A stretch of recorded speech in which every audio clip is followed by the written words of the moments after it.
This RE/MAX Select Property video is presented by Tracy Wisnant.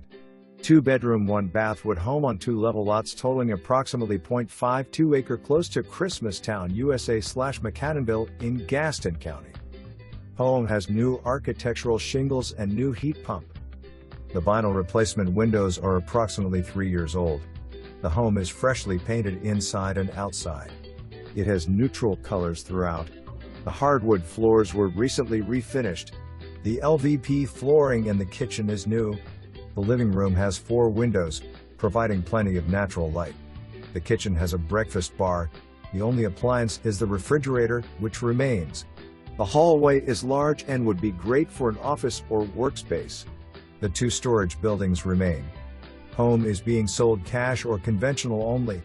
This home is a must-see. For more information,